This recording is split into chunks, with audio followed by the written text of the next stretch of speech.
Mesdames et messieurs, agents et cadres de l'ANADEC, c'est pour moi un honneur et un privilège de prendre encore une fois la parole ces jours à l'occasion de festivités de Noël 2022 et de Nouvel An 2023.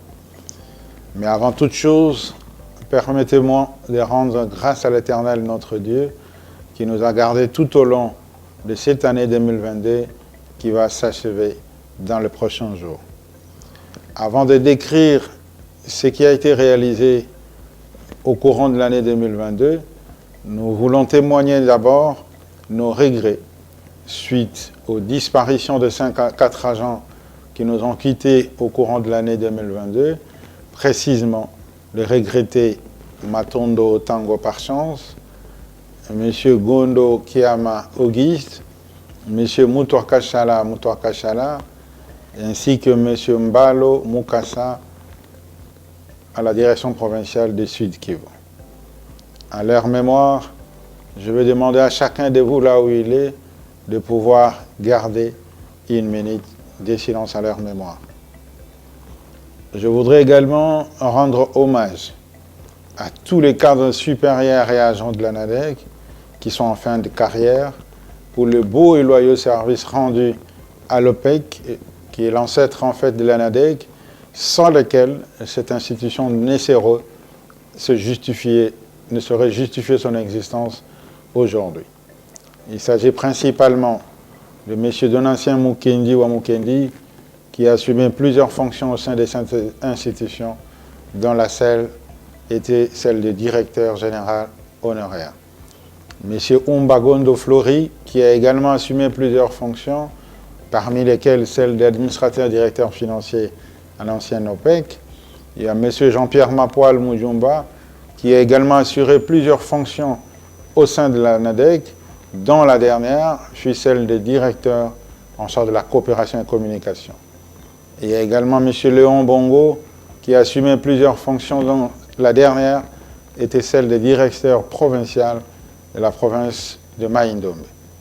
Il y a également M. Gérard Kanyenda, qui a passé toute sa carrière au sein de la direction administrative, ainsi que Mme Masengo Mouleta, qui a passé pratiquement toute sa vie au sein de l'ancienne OPEC. Et donc, je vous demande, pour ce faire, de pouvoir témoigner notre gratitude à leur égard, parce que si l'ANADEC existe aujourd'hui, c'est parce qu'ils auront accompli, réalisé, donné le meilleur d'eux-mêmes pour que cette institution puisse exister aujourd'hui. Mesdames et messieurs, le contexte politique du secteur de l'entrepreneuriat dans notre pays a été marqué de manière significative par la promulgation par le président de la République, chef de l'État, de 2 lois, notamment la loi relative à la promotion de l'entrepreneuriat et des startups, mais également la loi relative à la promotion de l'artisanat. Pour notre part, l'année 2022 a été marquée essentiellement par des activités de grande envergure ayant trait à la transformation de l'OPEC en ANADEC, ainsi qu'à la mobilisation de ressources financières.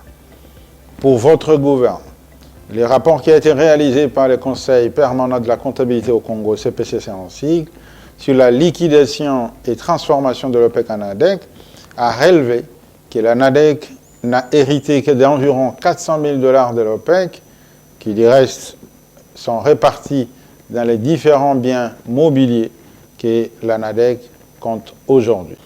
Au courant de l'année 2022, plusieurs activités ont été réalisées, notamment sur le plan administratif, financier et opérationnel. Au plan administratif, tout d'abord, comme je l'ai indiqué si haut, nos efforts étaient concentrés au niveau de cette année pour asseoir ou rendre effectif la transformation de l'OPEC à ANADEC. Le travail consistait donc à pouvoir mettre la fondation qui devait abriter finalement le bâtiment de cette institution ANADEC.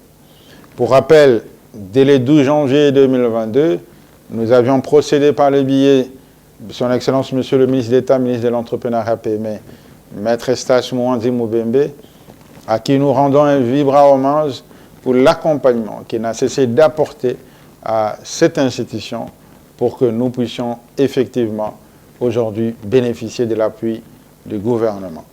Nous avons donc, sous son leadership, procédé au dévoilement du logo de l'ANADEC au niveau de Pullman.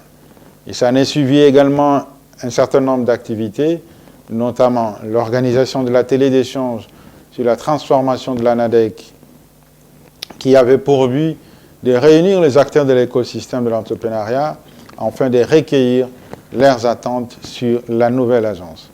Il y en a également le recrutement d'un consultant qui nous a accompagnés à l'élaboration et à la mise en place du nouvel organigramme de l'ANADEC. Il y a également la mise en place du personnel avec comme particularité la création de deux directions urbaines pour la ville de Kinshasa et la responsabilisation des cadres féminins à la tête des directions, qui représentent à peu près 50% aujourd'hui. L'amorçage du processus d'amélioration des conditions de travail avec les cloisonnements du bureau et l'aménagement de l'espace du siège, l'amorçage, la tenue de la mission d'immersion au Sénégal, qui a consisté à s'imprégner de l'expérience réussie de l'ADPME dans le cadre de sa transformation. La tenue des séminaires d'appropriation, des attributions des cellules spécialisées, des directions du siège et des provinces, et des activités d'immersion en faveur des nouvelles unités à l'agence, ainsi que l'acquisition de quelques outils informatiques avec l'appui des PAD-PME. Nous signalons également qu'au courant de cette année, la Direction générale a consenti des efforts pour l'augmentation des salaires du personnel. Au plan financier, nous avons obtenu des actes générateurs de nos ressources financières liées notamment à la redevance de la sous-traitance et de la taxe de promotion de l'industrie, précisément avec l'arrêté interministériel sur la quotité de la TPI ainsi que l'arrêté ministériel sur la quotité de la redevance de la sous-traitance à reverser à l'ANADEC. Au niveau des ressources budgétaires, nous avons mobilisé des fonds pour la poursuite des travaux de construction de la maison de l'entrepreneuriat et de l'innovation située sur notre site délimité, mais également nous sommes en train de mobiliser le fonds dans le cadre de la dotation initiale pour doter cette institution des infrastructures pouvant lui permettre de réaliser ses missions convenablement et avec efficacité. Au plan opérationnel, le plan de travail et budget annuel PTBA 2022 de l'ANADEC avait préconisé 3 axes ci-après, dont la réalisation des activités prévues est estimée à hauteur de 65%. Il s'agit principalement de l'axe relatif au renforcement et consolidation des capacités opérationnelles de l'ANADEC, l'axe relatif à l'information et sensibilisation de l'entrepreneuriat, l'axe relatif à l'aide au démarrage et à la création de PME, ainsi que l'axe relatif à l'aide à la croissance et consolidation de PME.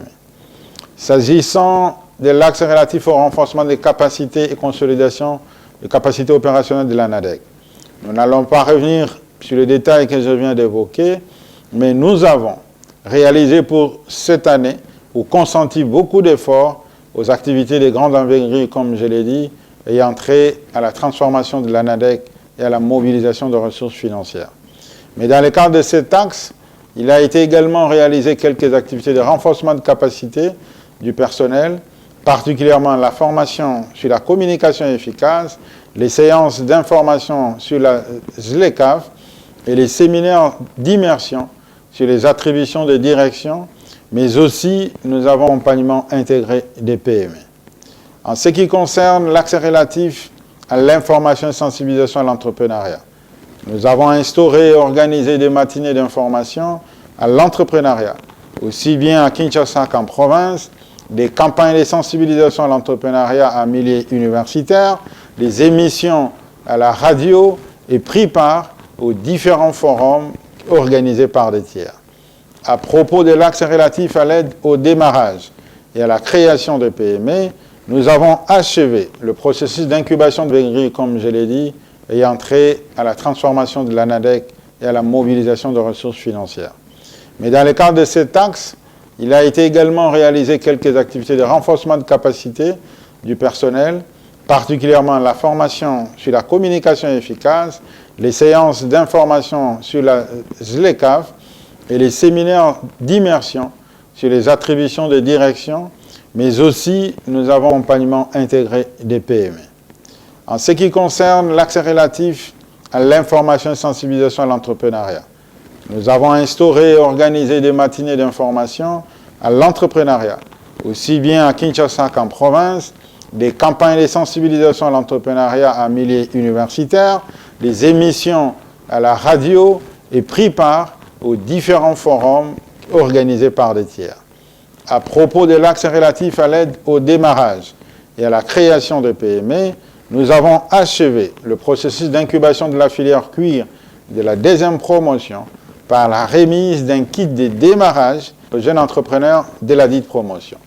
Nous avons également organisé la cérémonie de sélection de 30 lauréats qui devront être accompagnés par Ishango Startup Center. Nous avons pris part aux différents projets et programmes destinés à appuyer l'entrepreneuriat congolais. On peut citer notamment le concours Comabos, le concours Miss Entreprenante à Bukavu, et nous avons également animé des modules de formation organisés par des tiers en faveur des PME. Nous signalons également que durant cette année, nous avons acquis dernier lot des équipements de l'incubateur cuir, ce qui nous permet finalement de pouvoir améliorer la formation technique qui est donnée en faveur des incubés. Quant à l'axe relatif à l'aide à la croissance et consolidation de PME, nous avons organisé des sessions de formation, organisé la table ronde de PME Biakwete à Lubumbashi, et nous avons également fourni nos actions d'accompagnement aux PME. Nous avons accompagné les entrepreneurs dans les salons et forums, notamment la réunion annuelle de l'investissement tenue à Dubaï, l'Agrotour international tenu au Kenya et la semaine de l'entrepreneuriat à Kinshasa. Mesdames et messieurs, agents et cadres de l'ANADEC, notre vision pour les 10 prochaines années et particulièrement pour 2023 consiste à placer cette institution comme un acteur majeur de l'écosystème entrepreneurial. Pour y arriver, la Direction générale a mis en place pour 2023 un plan d'action stratégique décennal de développement de l'entrepreneuriat. Et ce plan est assorti d'un programme opérationnel qui va être développé au courant de l'année 2023. Et donc nos actions seront plus alignées sur cette approche programme et projet. Et durant les 10 prochaines années, l'ANADEC se fixe comme objectif de formaliser 500 000 entreprises et d'accompagner la création de 1,5 million d'entreprises, particulièrement des jeunes. Comme vous le savez, ces objectifs ont été stratifiés par année et par mois à considération de nos entités et de nos capacités à encadrer les entrepreneurs. Pour ce qui concerne l'accompagnement, par exemple, à la création d'entreprises, nos attentes sont élevées à 150 000 entreprises à accompagner par an, ce qui nous fait à peu près 12 500 par mois. De ce fait, une moyenne mensuelle de 625 entreprises accompagnées à la création est attendue de nos 20 directions provinciales et les directions urbaines de Kinshasa. Pour les 1 500 000 entreprises qu'il faudra créer, cet objectif a été également stratifié par année. Nous avons en effet une moyenne mensuelle par direction provinciale qui a été fixée à 208 entreprises à formaliser par les services de l'agence. Pour l'année 2023 qui pointe à l'horizon, étant donné que les attentes du gouvernement, des acteurs de l'écosystème, des entrepreneurs et les partenaires au développement sont plus considérables vis-à-vis de l'ANADEC, l'atteinte de ces objectifs s'avère obligatoire et dépend du personnel que vous constituez ces jours, parce que c'est vous qui allez être l'acteur majeur de la mise en œuvre de ce programme.